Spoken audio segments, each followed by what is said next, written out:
자, 근저당입니다.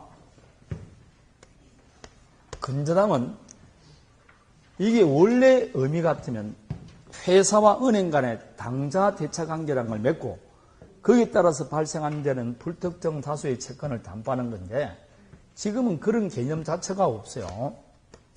여러분 옛날 영화를 보면 사장이라는 사람이 나와서 너 얼마 필요하니? 그래서 수표 축 가지고 자기가 쭉 찢어지지 않습니까?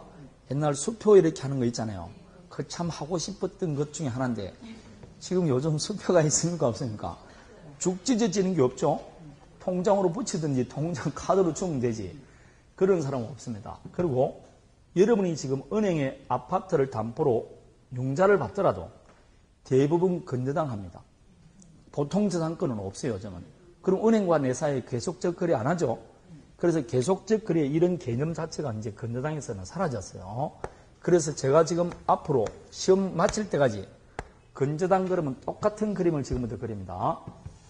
갑과 을 사이는 농수산물을 주고받는 도매상과 소매상입니다. 그래서 여기가 소매상이고 여기가 도매상입니다. 그러면 도매상과 소매상 사이는 계속적 거래가 일어나죠. 계속적 거래 1월 1일부터 거래를 틉니다. 그러면 그때부터 바로 현금 박치기입니까? 외상 가져갑니까? 외상 가져간다는 것은 도매상 입장에서는 채권이 발생한다는 겁니다. 그게 10월 1일 날 결산기를 했다. 그러면 이 외상값이 줄어들었다가 늘어났다 합니다.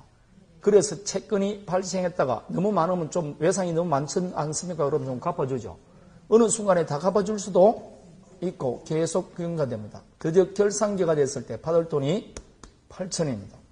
그럴 때 우리 8천 주세요 라고 했을 때 갑이 하는 말이 3개월 전에 저 망했습니다. 그렇게 말하면 누구도 망해버리니까. 도매상은 더 망하죠. 왜냐하면 1위는 소매상이 한두 명이 아니지 않습니까? 이런 경험이 있다 보니까 10월 1일이 아니고 1월 1일 날 거래를 터는 날 당신과 나 사이에 계속적 거래를 하고 결산기에 얼마의 돈이 있을지 모르지만 채권이 발생한다. 그 결산기에 발생한 돈을 확실히 변제한다는 걸 담보하기 위해서 오늘 저당권 설정해달라는 겁니다. 오케이, 이 오늘 하는 저당권이 뭐라? 근저당입니다. 이게 근저당입니다. 그래서 어른 근저당이라는 저당권을 가지게 되는 거죠. 그럼 이 근저당은 뭐냐? 근저당도 저당권이니까 피담보채권 있어야 된다, 없어야 된다? 담보물권은 반드시 담보할 채권이 있어야 되지 않습니까? 그럼 근저당 설정할 당시 담보할 채권이 얼마인지 알 수 있어, 없어요? 없죠. 왜냐하면 이 근저당은 현재 확정된 채권을 담보하는 게 아니고 장래 채권입니다. 그 장래 채권도 확정되어 있는 게 아니고 장래 정감 변동하는, 왜냐하면 외상이 늘어날 수도 있고 줄어들 수 있는데, 그런데 이 장래 정감 변동만 하는 게 아니고 채권 발생하는 것도 다양합니다. 왜냐? 감자 하나만 거래하면 감자 회상값만 뭐하면 된다? 담보하면 되지만 감자를 가져갈지 고구마를 가져갈지 지금 농수산물을 거래하니까 그때마다 가져갈 게 확정이 안 되어 있지 않습니까? 그러니까 채권을 발생시키는 원인이 다양하게 많은 거죠. 정감 변동만 하는 게 아니라니까 장래 정감 변동하는 불특정 다수의 채권입니다. 이 불특정 다수의 채권을 담보하는 저당권이 뭐라고? 근저당이다 말입니다. 이걸 근저당이라고 합니다. 결국 근저당은 보통 저당권하고 다른 점이 그 피담보 채권이 확정되어 있지 않고 뭐가 되어 있다? 장래 채권입니다. 장래 채권을 담보하는 저당권이 근저당입니다. 이 외에 근저당 했냐면 이 근자가 뿌리 근자입니다. 이것은 예컨대 피담보 채권이 외상값을 일순간 다 갚아줘 버리면 피담보 채권이 있습니까? 없습니까? 그럼 우리가 담보물권의 부종성에서 피담보 채권이 소멸되면 담보물권도 소멸된다 했으니까 피담보 채권이 소멸되면 저당권도 소멸돼야 되는데 이 저당권은 소멸이 안 됩니다. 왜냐? 오늘 비록 소멸했지만 다음날 채권이 다시 발생할 수 있습니까? 없습니까? 그럼 죽었던 저당권도 다시 살아납니다. 뿌리를 갖고 있는 저당권이다. 뿌리 근자를 그래서 붙인 겁니다. 죽음같이 보이지만 안 된다. 그래서 근저당은 보통 저당권하고 다른 점은 부종성이 적용이 안 됩니다. 담보물권의 부종성이 건저당에서는 적용이 완화되어 있다. 이렇게 말하는 게 엄격하게 적용이 안 된다. 이 말입니다. 왜냐하면 피담보채권이 소멸되더라도 원칙은 소멸되지 않으니까 그 부종성이 위반되지 않습니까? 그래서 부종성이 완화된 제도다. 이렇게 말합니다. 뭐 흔히 말할 때 이게 이전상 부종성과 소멸상 부종성이 완화된 것이 건저당이다. 나중에 그렇게 이야기합니다. 왜 건저당이 부종성이 완화된지 알겠죠? 소멸되더라도 소멸되지 않으니까 완화됐다는 겁니다. 자, 여기서 이제 문제되는 거. 이건 조금 더 봐야 됩니다. 건저당이 그러면 성립되기 위해서는 건저당 설정에 관한 합의와 건저당이니까 등기해야 됩니다. 여기서 이제 이 등기는 건저당이 성립되기 위해서 반드시 등기해야 될 필수적 등기사항과 등기해도 되고 안 해도 되는 임의적 등기사항 이렇게 나눠볼 수 있습니다. 그 필수적 등기사항에는 건저당에 반드시 건저당이라는 취지 등기를 해야 됩니다. 건저당이라는 취지란 등기부에 그냥 저당권 쓰지 말고 반드시 건저당 이렇게 쓰라는 겁니다. 두 번째, 채권 최고액입니다. 다음에 채무자입니다. 이게 필수적 등기사항인데 여기서 이제 채권 최고액이 뭐냐 이게 나오는 겁니다. 그러면 이걸 알기 위해서는 다시 이 건물에 1번 을 앞으로 건저당이 설정되어 있어요. 그런데 이 부동산에 다시 다른 사람 앞으로 저당권 들어올 수 있습니까? 없습니까? 있죠. 그럼 나중에 변제기에 변제해주지 않으면 누가 이 을이 경매 신청하면 이 을은 누구보다 우선 면제 받아갈 수 있습니까? 병보다 우선 면제 받아갈 수 있죠. 그럼 얼마 우선 면제 받느냐? 이 우선 변제 받는 범위는 어떻게 되냐? 문제가 됩니다. 우선 변제 받는 범위는 그걸 잘 모르죠. 나중에 결산기에 결산해 보니까 받을 돈이 8천입니다. 근데 갑이 변제해 주지 않으면 경매 신청하면 경락대금에서 을은 병보다 얼마 우선 면제 받아 간다? 8천. 근데 지금 결산기에 결산을 보니까 받을 돈이 1억 2천입니다. 그러면 경매 신청에서 얼마 우선 면제 받는다? 1억 2천.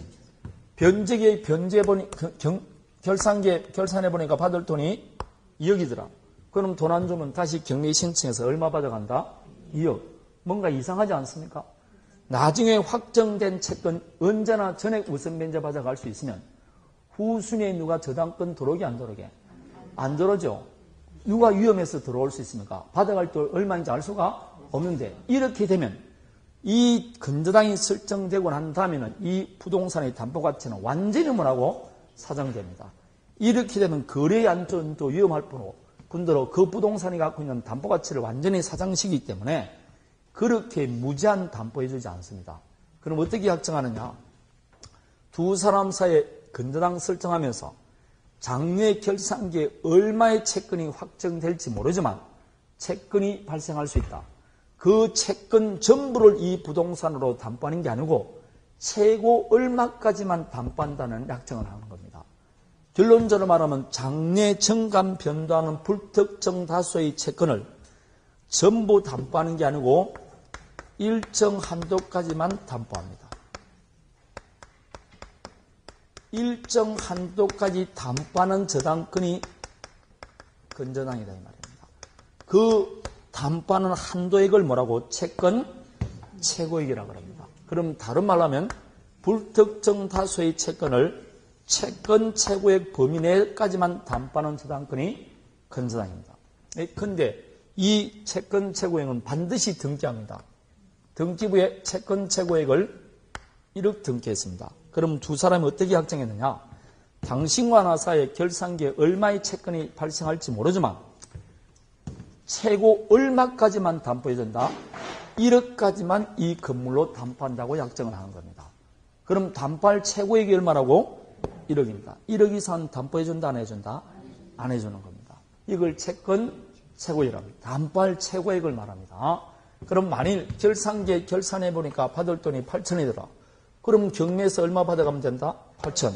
근데 결산기획 결산해보니까 받을 돈이 1억 2천이더라. 그래도 경매하게 되면 1억 2천 못 받습니다. 얼마만 받는다?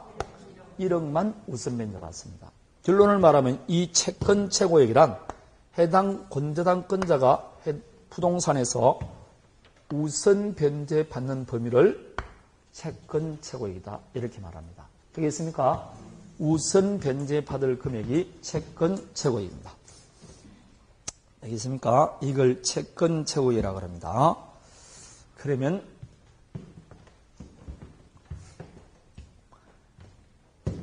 채권 최고액 범위 내에서 변제한다. 그럼 이제 물어봅니다. 나중에 결산기획 결산해 보니까 채권을 확정해 보니까 이 확정된 채권액이 2억입니다. 확정된 채권액이 뭐라고? 2억입니다. 그런데 채권 최고액이 얼마냐? 예컨대 1억입니다. 이렇게 확정된 채권액이 최고액을 초과합니다. 그럴 때 채무자 갑은 얼마를 변제하고 근저당 말소 청구할 수 있을까요? 아까하고 똑같은 겁니다. 형님. 얼마 변제하면 될까요? 형님. 돈이 없어. 아니 그게 아니고 둘 변제를 해야 된다고. 형님 보고 변제하라는 게 아니고 갑이 변제할 때 얼마를 변제해야 되느냐 이 말입니다. 가만히 있어 봐봐요. 내가 여러분한테 변제하라는 것도 아니고 그냥 물어보는 건데 그 성질 내지 말고 가만히 있어 봐봐. 내가 묻는 말에 정확하게만 대답하면 되지 사족을 달면 안 돼요. 문제를 풀 때는 그렇게 하면 안 돼. 평소에 할 때도 그렇게 하면 안 돼. 뭐가 어떻게 되는데 그렇게 하면 안 된다니까. 주어진 문제를 풀어야 되지. 그렇게 하면 안 돼요. 확정된 채권액이 채권 최고액을 초과할 경우 채무자 갑은 얼마를 변제하고 근저당 말소 청구할 수 있냐. 제가 그걸 물어봤다니까. 얼마를 변제하고 말소 청구할 수 있을 것 같아요? 원래는 2억을 다 해야 되지만 진짜 설명 그냥 아니 대답만 하라. 제목이 1억이니까 아니 그러니까 얼마를 변제하면 될까요? 이렇게 문제 물어보잖아요. 그럼 답만 이야기하면 된다고. 금액만 8천만 원이요. 8천만 원이라는 돈이 나오는 이유가 뭐겠습니까? 1억만 하고 나머지는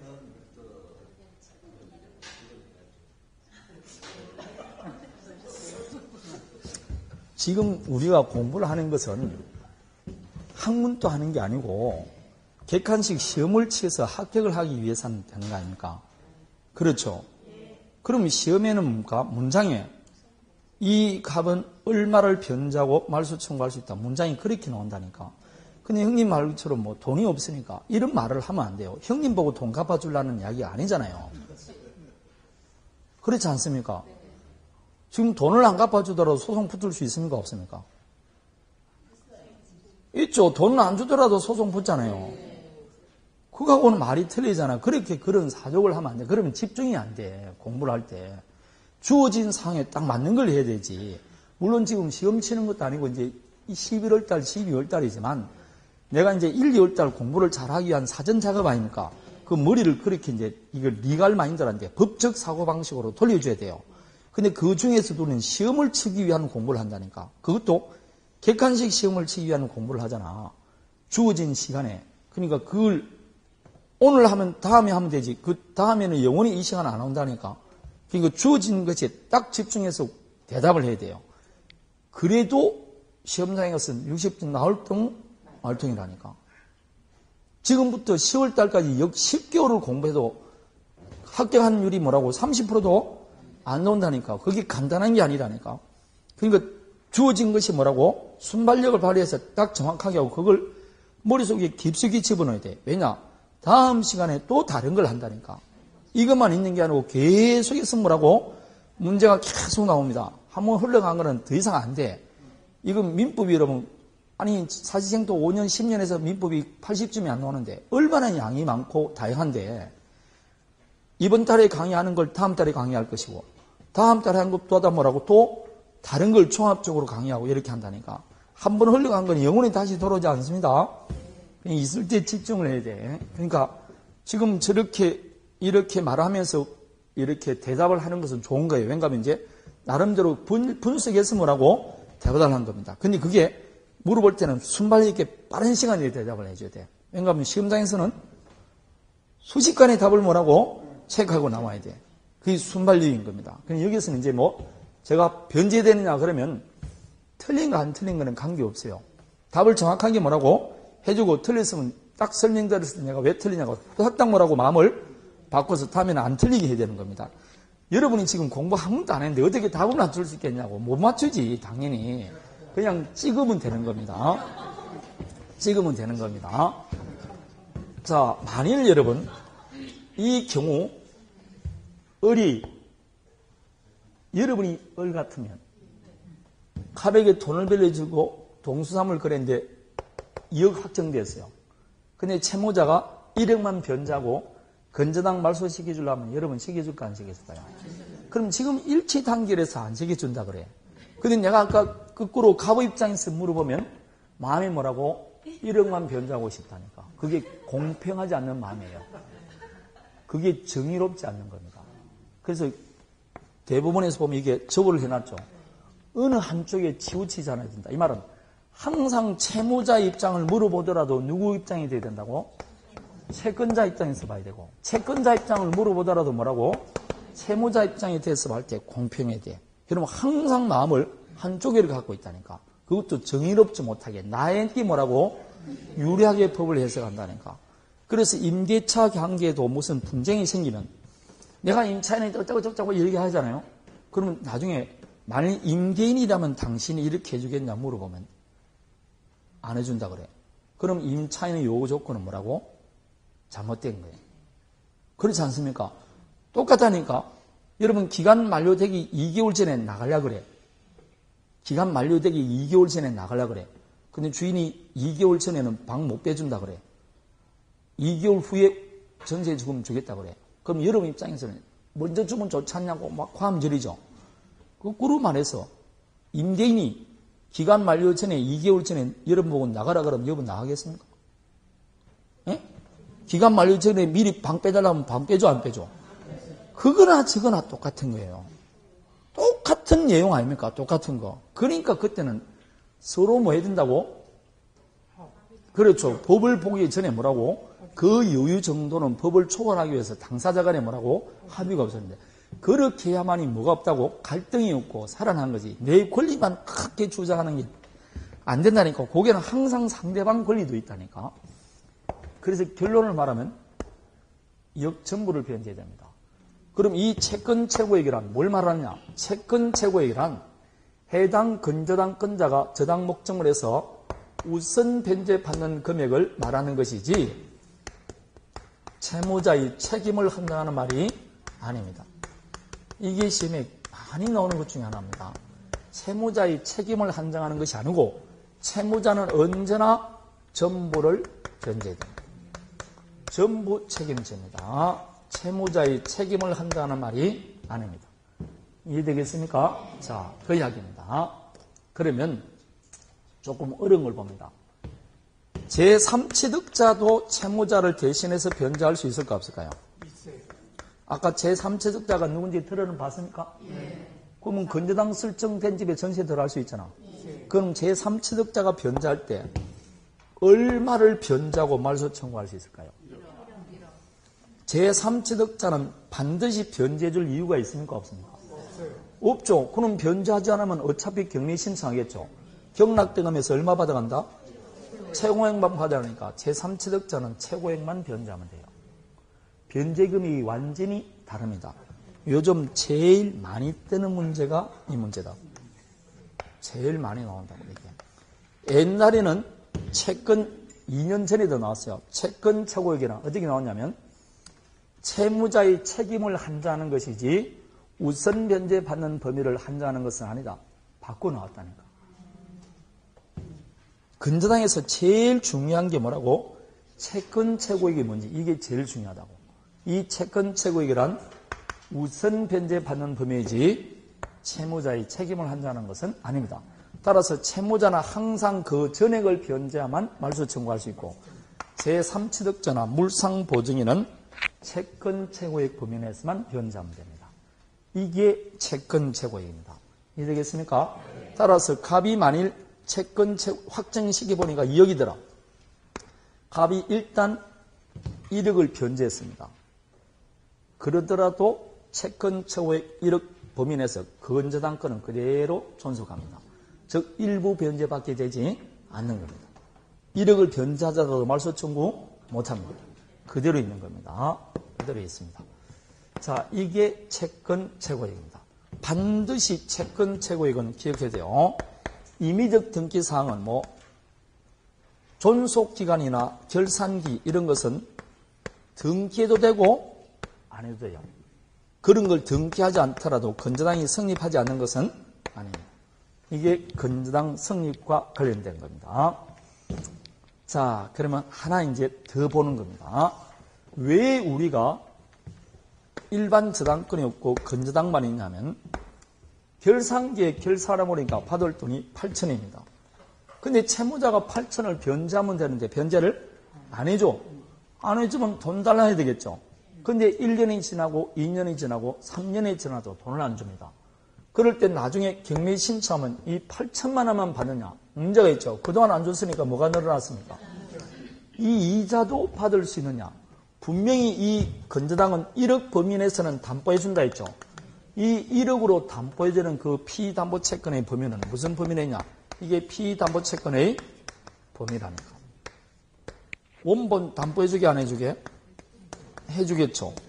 이자도 담보해줍니다. 조금 전에 보통 저당권의 경우는 원본과 이자가 등기되어 있다 했죠. 건저당은 등기되어 있게 안 돼 있게? 1월 2일 날 건저당 설정할 때 원본이 얼마인지 알 수가 없는데 등기를 어떻게 합니까? 그래서 등기 안 되어 있습니다. 그래도 담보됩니다. 이자는 법조문에 채권 최고액 속에 산입한 것으로 본다. 이렇게 되어 있습니다. 궁금한 게 지연이자죠. 지연이자는 보통 저당권 아까 몇 년분이었습니까? 이거는 1년분이 아니고 무제한이에요. 왜 무제한이냐? 어차피 아무리 많이 받아가더라도 얼마 범위 내에서만 받아가니까 채권 최고액 범위 내에서만 받아가니까 그 범위 내에 속할 것 같으면 얼마를 받아라도 관계가 없는 겁니다. 그래서 채권 최고액 범위 내에서는 무제한 받아갈 수 있습니다. 1년분이 아닙니다. 그리고 저당권 실행 비용은 보통 저당권은 포함되어 있죠. 여기서는 포함이 안 됩니다. 그래서 여기서는 결국은 지연이자는 1년분이 아니고 무제한입니다. 그럼 내가 은행에 아파트를 담보로 1억을 빌렸습니다. 그럼 1억 빌렸으면 당연히 보통 저당권을 설정해야 되는데 은행에서는 뭘 설정합니까? 100% 건저당 설정하죠. 왜 건저당을 설정하냐면 보통 저당권을 설정하면 문제가 생깁니다. 빌리가 한 채무자가 연체를 하지 않습니까? 그럼 보통 은행에 빌린 사람이 연체할 수 있습니까? 없습니까? 근데 보통 저당권이 되어 있으면 지연이자는 몇 년만 받을 수 있다. 그러면 은행에서는 1년 되기 전에 그 건물을 담보 부동산을 격리 처분해야 돼요. 왜냐하면 1년이 넘어가면 받을 수가. 그럼 은행은 수많은 그 담보 연체자면 전부 다 격리 신청하다가 볼일 다 본다니까. 그래서 어떻게 하느냐? 1억을 딱 빌리지만 이 사람이 이자를 연체한다는 걸 딱 은행에서 상정을 합니다. 그리고 연체할 때 3년 내지 4년을 연체한다 그러면 은행 이자율로 봤을 때는 1억 정도에서 3년 연체하면 한 2천만 원 정도 될 수 있습니다. 그럼 빌린 돈은 얼마지만? 1억이지만 얼마를 딱 잡는다? 1억 2천을 채권 최고액으로 잡아서 건저당을 딱 설정해 주는 겁니다. 그럼 결국은 은행에서 건저당 설정하는 거는 다 무엇 때문에 그런다고? 이자 지연할까 그런 겁니다. 그러면 그럴 때는 한 3, 4년 연체하더라도 저당권 실행 안 해도 담보가치가 벌써 나와 있지 않습니까? 2억 같으면 2억 4천에서 2억 5천을 잡아준다니까.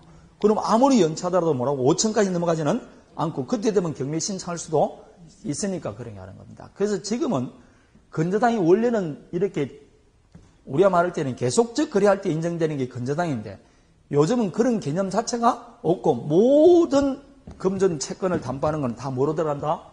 건저당입니다. 그래서 보통 저당권은 문제는 보기가 힘든다니까. 모조리 다 뭐한다? 건저당합니다. 다 건저당 설정합니다. 그게 229페이지 건저당 효력에서 1번 나와 있죠. 지연이자 1년분에 한정되지 않으면 나와 있지 않습니까? 그렇게 되는 겁니다. 자, 그러면 건저당은 피담보 채권을 확정을 시켜줘야 돼요. 확정이 돼야만이 얼마 받아갈 거 아닙니까? 그럼 확정 시기는 어떻게 되느냐? 만약 결산기가 있으면 결산기가 도래됐을 때, 존속기간이 있으면 존속기간이 만료됐을 때, 그때 딱 확정됩니다. 그래서 확정 시기는 굉장히 복잡합니다. 그 이제 나중에 확정 시기라는 걸 보는 것이고, 만일 피담보 채권이 확정이 됐어요.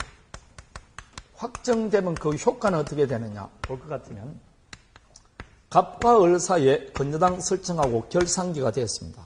이 결산기입니다. 채권 최고액은 1억이었어요. 그런데 결산기에 결산해 보니까 피담보 채권액이 8천으로 확정이 됐어요. 이제 얼마로 확정됐다고? 8천만 원으로 확정이 됐습니다. 결산기가 됐으니까. 그러면 이 결산기 도래한 이후, 즉 피담보 채권이 확정되면 그 이후부터는 건저당이란 말은 없어지고 그냥 보통 저당권으로 전환됩니다. 이제는 뭐가 아니라고? 건저당이 아니고 그냥 요 8천만 원만 담보하는 보통 저당권으로 바뀐다 이 말이에요. 이제는 건저당이다 아니다? 아니에요. 오로지 얼마만 담보한다? 요 8천만 원만 담보합니다. 이제는 부종성이 생깁니다. 이제는 부종성이 생깁니다. 따라서 만일 이 이후에 확정된 이후에 다시 1,000만 원의 원본 채권이 또 발생했어요. 그럼 합치면 9천밖에 안 되죠? 1억 범위 냅니다. 그럼 요 원본 채권 담보해준다 안 해준다? 더 이상 담보가 되지 않습니다. 요거는 무담보 채권으로 남습니다. 이건 담보 안 됩니다. 왜냐고? 이 이후에는 건저당이 아니고 보통 저당권입니다. 이제는 더 이상 담보해주지 않습니다. 확정된 그 채권만 담보해줍니다. 그래서 언제 피담보 채권이 확정되느냐도 굉장히 중요합니다. 왜냐? 확정된 이후에 발생한 채권은 더 이상 담보해주지 않습니다. 그게 확정 효과입니다.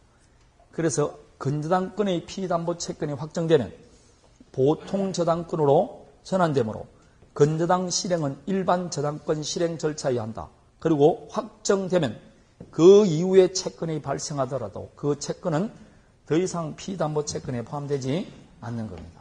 이게 건저당입니다. 이해했습니까? 그래서 건저당은 장래 채권을 담보한다. 거기에 조금 말을 붙이면 장래 정감 변동하는 채권을 담보한다. 나중에 확정된 채권 전부를 담보하는 게 아니고 일정 한도까지만 담보한다. 그 일정 한도액을 뭐라고 한다? 채권 최고액이라고 합니다. 그 범위 내에서만 담보하는 겁니다. 이해되겠습니까? 그리고 그 채권 최고액 범위 내에서는 지연이자는 무제한 담보된다는 거. 그러나 이 채권 최고액은 우선 변제받는 범위지 채무자의 책임을 한정하는 것은 아니자 그랬습니다. 이해했습니까? 그래서 요즘은 건저당이 따로 나오기도 하고 아니면 문항에 한두 개 나오고 이 건저당은 이제 안 나오는 게 아니고 실중에 나오는 게 건저당밖에 없지 않습니까? 실제 사용하는 게. 그만큼 중요하다고 너무나는 거죠. 요즘 나오는 판례는 다 건저당에 관한 판례밖에 없습니다. 근데 우리 법을 만들 때는 건저당이라는 제도가 잘 사용한 데는 있으니까 그때는 수표책이 있는 사람만 건저당 설정했으니까 그때는 법 조문이 하나밖에 없었어요. 그래서 이게 이제 이번에 법이 개정되면 건저당이라는 조문이 확 늘어납니다.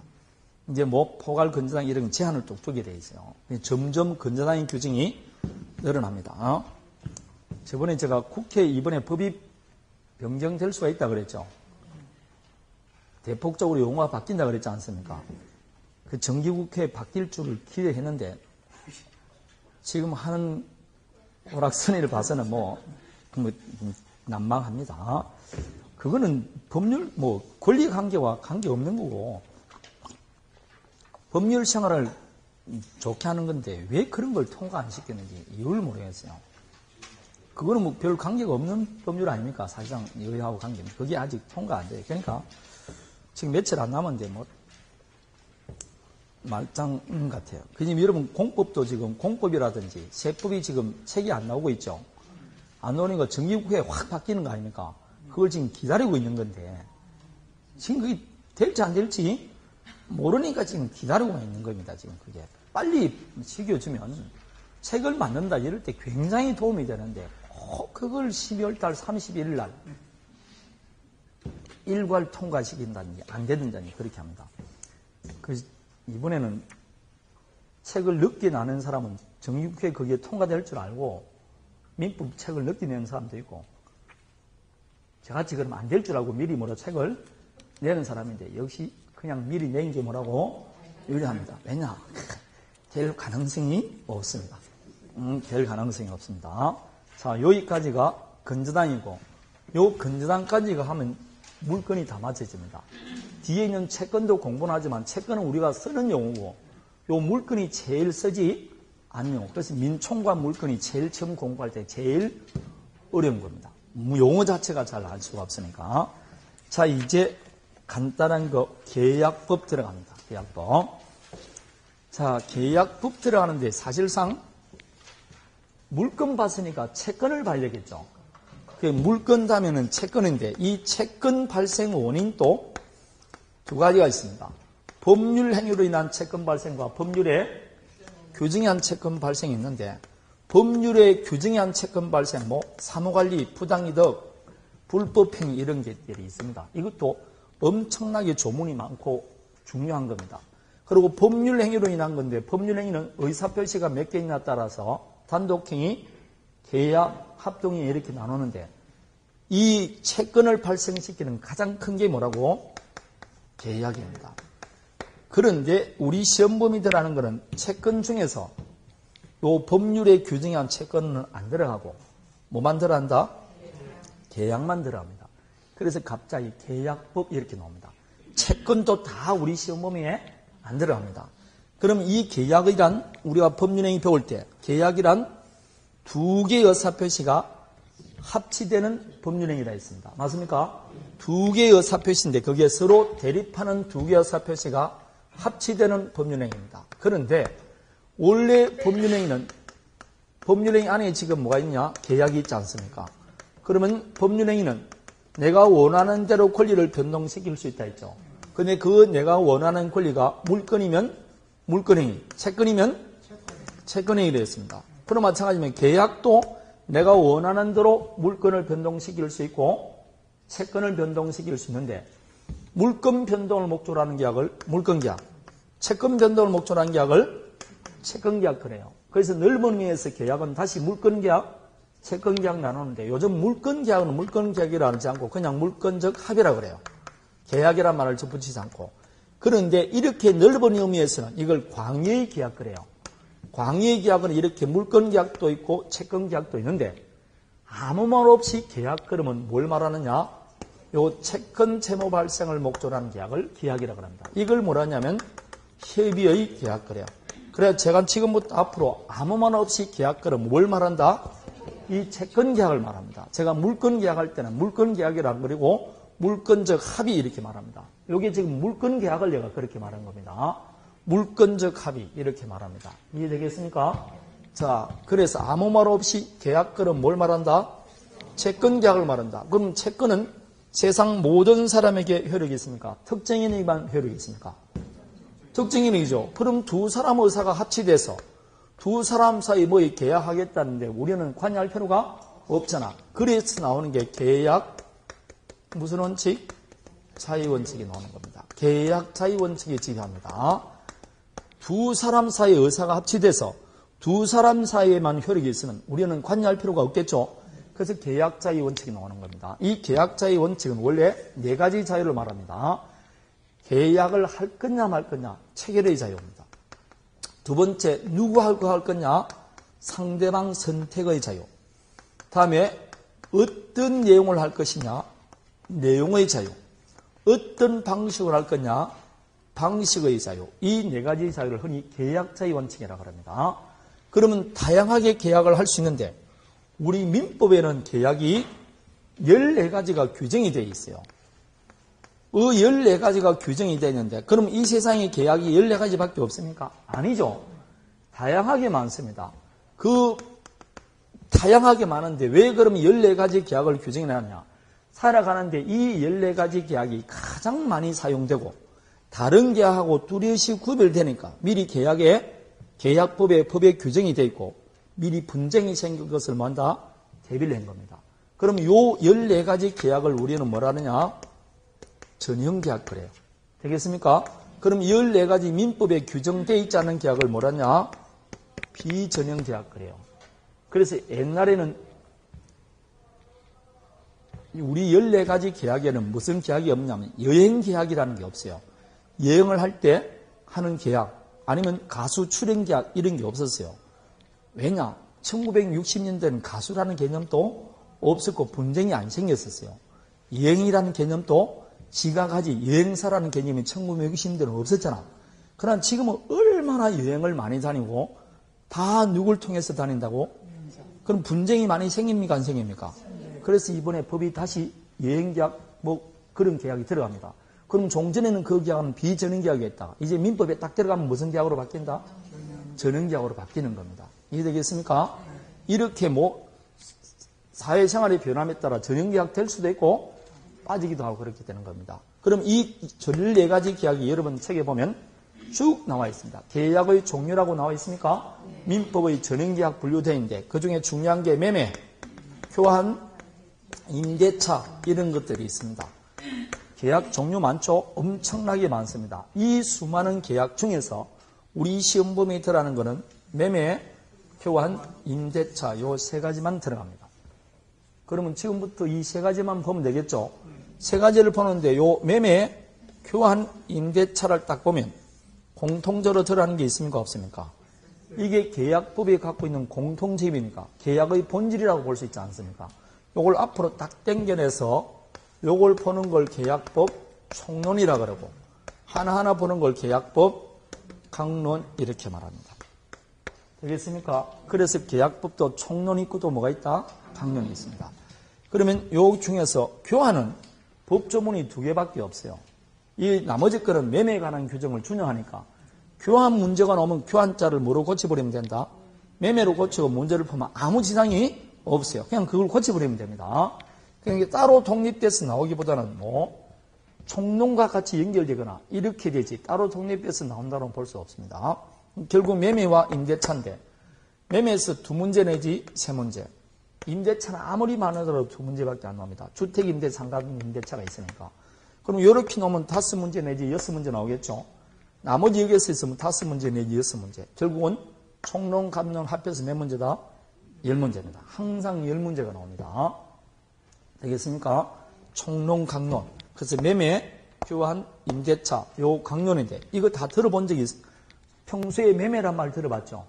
임대차란 말 들어봤죠? 그러니까 용어가 별로 어렵지를 않아요. 그냥 읽어보면 되는 겁니다. 그럼 지금부터 총론을 잠시 보는 겁니다. 총론이 어떻게 구성되어 있냐? 지금부터 보는 게 뭐라고? 총론입니다. 자, 그러면 총론에는 어떻게 구성되어 있느냐? 총론에는 첫 번째 어떻게 하면 계약이 성립하는지 계약의 성립에 대해서 나와 있어요.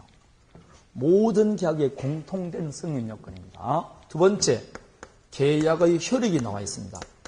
그런데 효력이 나와 있는데 우리가 지금 보는 계약이 매매, 교환, 임대차죠. 이 계약이 조금 이따가 볼 때 이걸 쌍무계약이라고 합니다. 그래서 우리는 쌍무계약을 보기 때문에 이 효력 중에서도 쌍무계약이 갖고 있는 공통적 효력을 봅니다. 그래서 쌍무계약은 공통적 효력이 동시항변권이라는 게 있습니다. 그리고 위험부담이라는 것들이 있어요. 그리고 계약의 축에서 독특한 계약이 제3자를 위한 계약이 있습니다. 그래서 이렇게 규정이 되어 있고 다음에 마지막 계약이 태어나서 효력을 발생하다가 이제 죽겠죠. 계약의 독특한 소멸 올인이 해제, 해지 이런 게 있습니다. 그래서 어떻게 하면 해제권이 발생하느냐?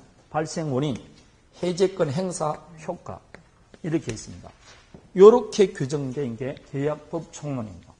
그래서 총론에서 이제 성립이 가장 중요한 게 청약과 성락에 하는 계약 성립. 이게 이제 100% 시험에 한 문제 나오는 거. 동시항변권도 5년에 4문제 나온다니까 반드시 한 문제 나오는 거. 제3자를 위한 계약과 위험계약이 있는데 요즘 들어서 이상하게 이게 3년 연수인가 이렇게 나왔습니다. 일단 여기서 한 문제. 해지에서는 한 문제 아니면 두 문제입니다. 그럼 가만히 보면 어느 게 빼고 자시고 할 필요 없고 계약 보면 그냥 있는 것 다 나온다고 보면 됩니다. 그냥 다 왜냐하면 가면 양이 그렇게 제도가 딱딱딱 결정되어 있으니까 다 나온다고 보면 돼요. 그래서 뭐 해제도 반드시 나오고 제3자를 위한 계약 동시양변권도 두 문제 아니면 세 문제가 나오니까 다 나온다고 보면 되겠죠.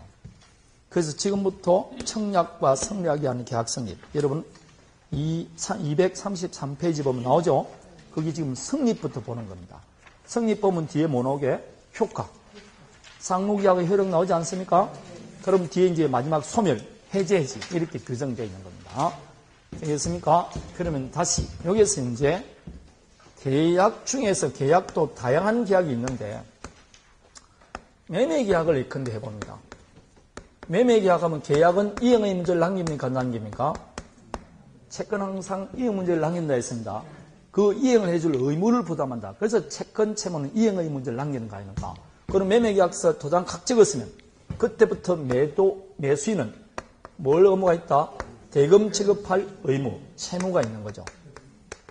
대금을 다 받으면 매도인은 소유권을 이전해줄 채무가 있는 겁니다. 이렇게 채권 채무를 발생시키는 거, 그게 계약이라니까.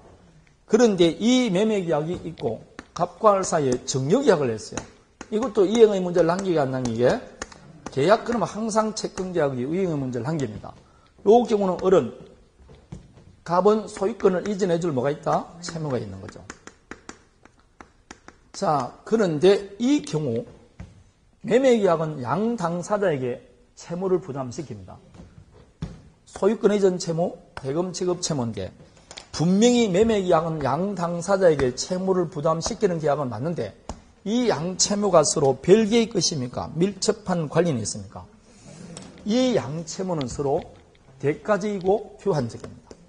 서로 대가성을 가지고 있다는 겁니다.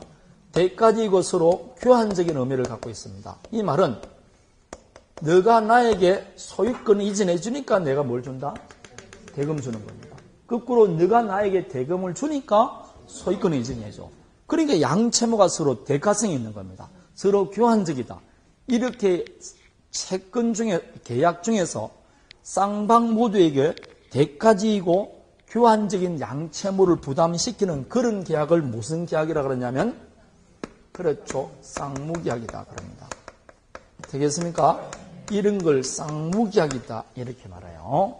다음에 정려계약은 갑은 을에게 소유권 이전해줄 채무를 부담하지만 을은 무슨 의무를 부담합니까? 안 합니까?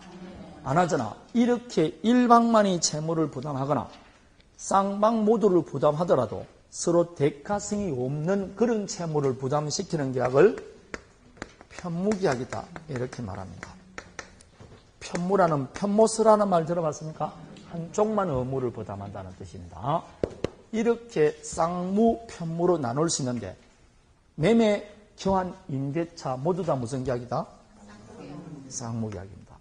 되겠습니까? 그래서 이 쌍무계약은 양채무가 서로 대가적이고 교환적입니다. 그러면 양채무는 서로 밀접한 관련이 있게 없게? 그 밀접한 관련이 있다. 이걸 결련성이라고 그랬잖아요. 조금 전에 우리가 채권, 유치권 할 때 유치권이 성립되기 위해서는 채권과 유치 목적물 사이에는 밀접한 권리 있다. 결련성이 있어야 된다 했지 않습니까? 이것도 양채무가 결련성이 있습니다. 어떻게 결련되어 있느냐? 한쪽 채무가 성립하지 않으면 다른 쪽 채무도 성립하게 안 하게? 안 하죠. 서로 뭘 갖고 있으니까? 대가성이 있으니까.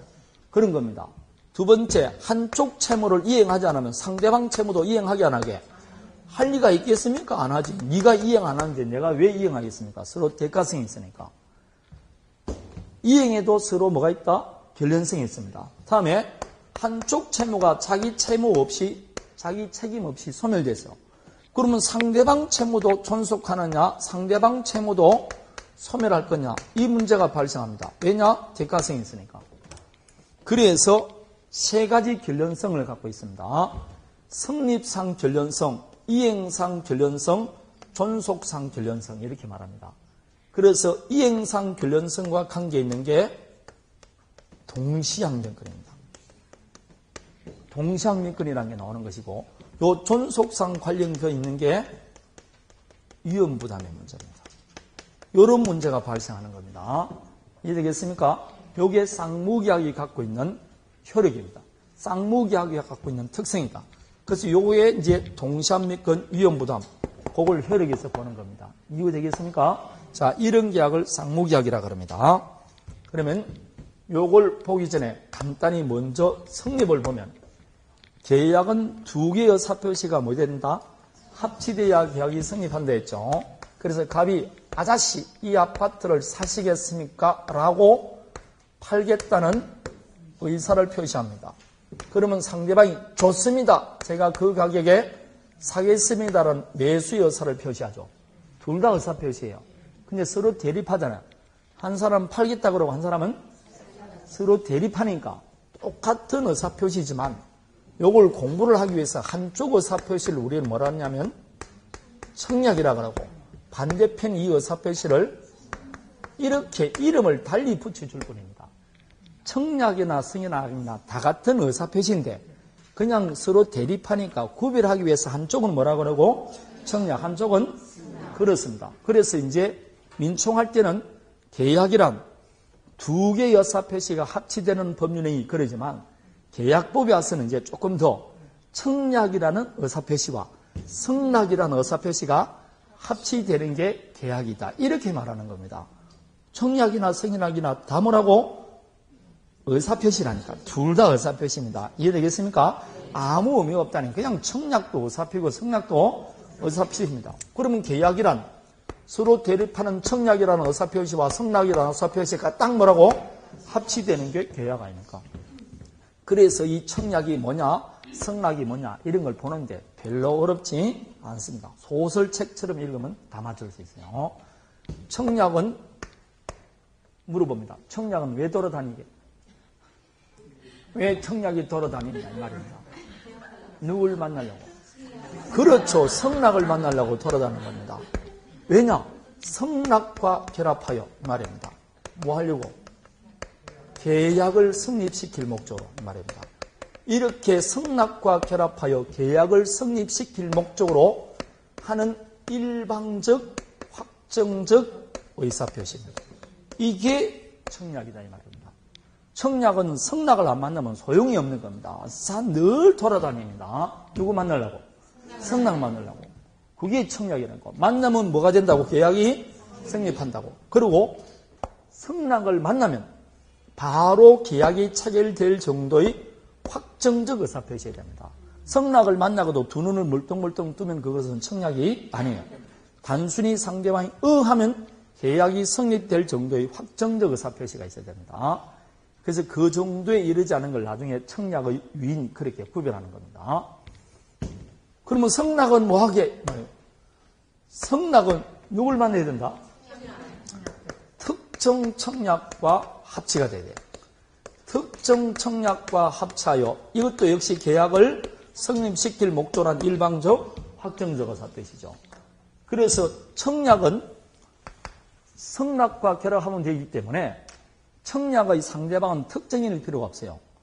불특정 다수인에게도 청약할 수 있게 없게. 이 아파트를 판다고 신문에 광고할 수 있잖아요. 그럼 이 세상 모든 사람에게 청약하는 겁니다. 이렇게 청약은 불특정 다수인에게 해도 돼요. 자판기 설치 있죠. 시험에 나오는 게 자판기는 자동 판매기 주말입니다. 자판기 설치도 청약입니다. 왜냐하면 불을 딱 켜고 있을 때는 나에게 돈을 주면 커피 주겠다는 의사를 표시한 겁니다.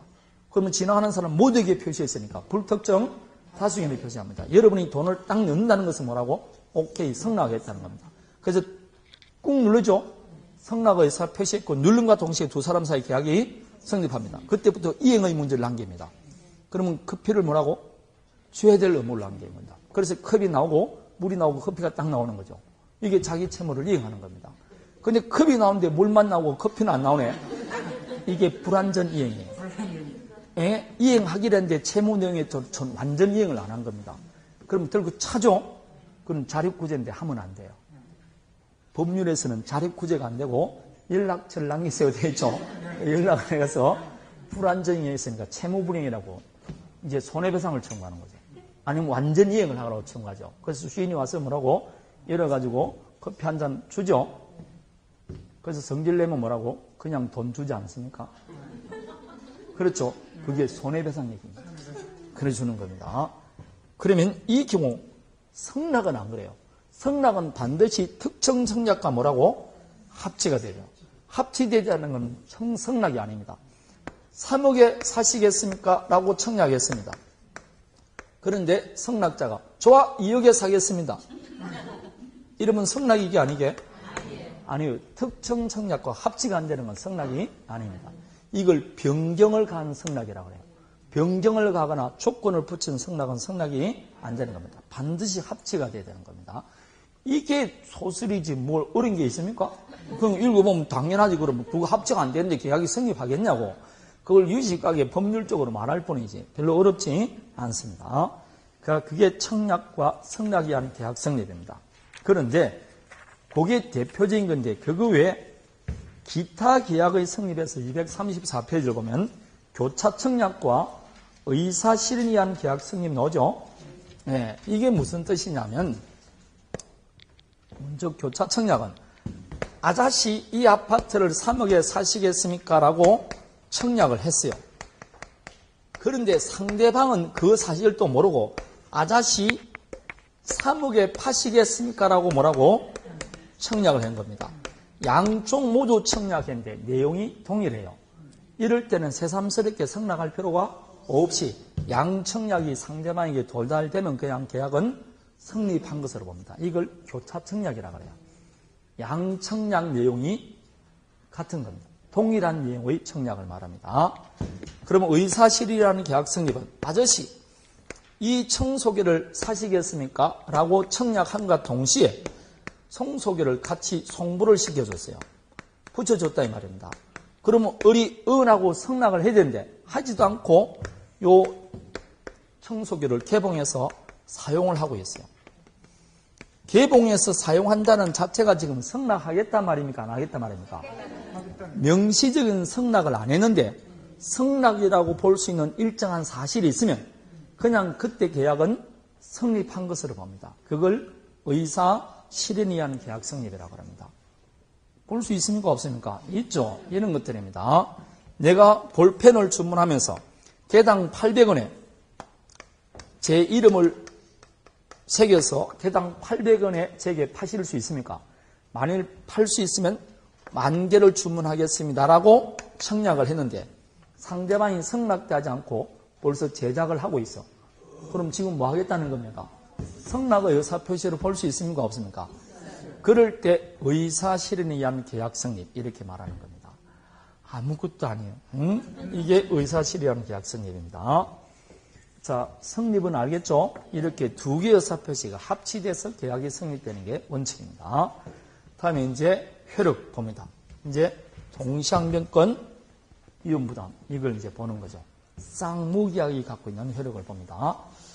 좀 쉬었다 할까요? 네, 쉬었답니다.